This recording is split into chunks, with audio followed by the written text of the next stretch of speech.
भारत में जब कोरोना आया तब लॉकडाउन लगा दिया गया और आरबीआई ने ईएमआई वालों को छूट दी कि भाई कोई भी बैंक या फिर कोई भी फाइनेंस कंपनी ईएमआई वालों को परेशान नहीं करेगी। तो उस समय के लिए ये बात तो अच्छी थी कि भाई सभी लोग परेशान हैं और इस टाइम पर ईएमआई से थोड़ा बचत हो रही है तो ठीक है। लेकिन उस टाइम पे ये नहीं बताया गया था कि इसके बदले में क्या चार्ज लगाया जाएगा।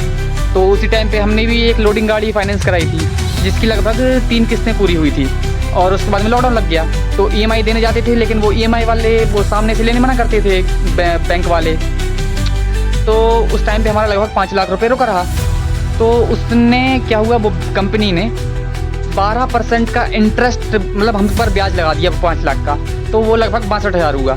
तो हमारी अभी पूरी किस्तें कंप्लीट हुई तो वो बोल रहे 62,000 एक्स्ट्रा दो। तो किस बात के 62,000 एक्स्ट्रा दे भाई? तो उस टाइम पे सरकार ने ही बोला था कि भाई मतलब गरीबों को परेशान नहीं किया जाए, उनसे मतलब ये लोन मत लो या फिर कुछ दिनों के लिए छूट दे दो। तो उस छूट पे चार्ज का आएगा मतलब पर तब बाद में परेशानी करना था तो फिर शुरू में छूट दी ही क्यों? अगर पेनाल्टी भी लगती तो 10 से 12,000 रुपये लगती पेनाल्टी टोटल 5-6 महीने की।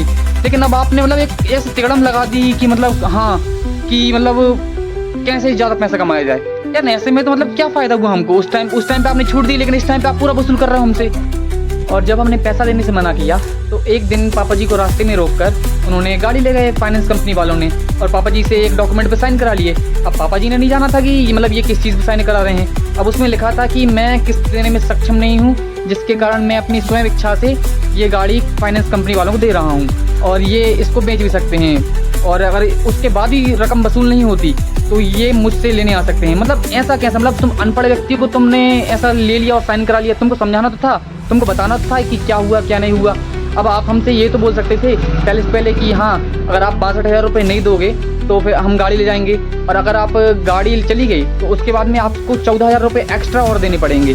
तो मतलब समझ में नहीं आ रहा यार। अगर किसी को आपके रूल्स के बारे में, नियम कानून के बारे में नहीं पता तो पहले आप समझाओ। तो ऐसा थोड़ी ना तुम उनको मतलब उनका लगभग 8 लाख रुपए हमने दे दिए हैं कंपनी वालों को और उसके बाद भी आप हमारी गाड़ी ले गए हो। ये कुछ बात हुई क्या? फाइनेंस कंपनी का नाम है चोलामंडलम और हमने जब ब्रांच में जाके मैनेजर से बात करनी चाहिए तो पता चला कि ब्रांच में मैनेजर ही नहीं है, बिना मैनेजर की ब्रांच चल रही है।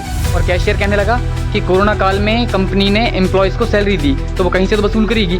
यार कंपनी का ओनर कंपनी चला रहा है, प्रॉफिट कमा रहा है, हम क्यों एम्प्लॉयज़ की सैलरी दें? और फिर कहने लगा कि अगर आपको ज़्यादा दिक्कत थी तो आप उस टाइम पे 5 महीने के लिए 6 महीने के लिए गाड़ी खड़ी करके चल जाते। तो अरे आप हमको ये ऐसा बता देते कि आप ऐसा करने वाले हो तो हम वही कर देते।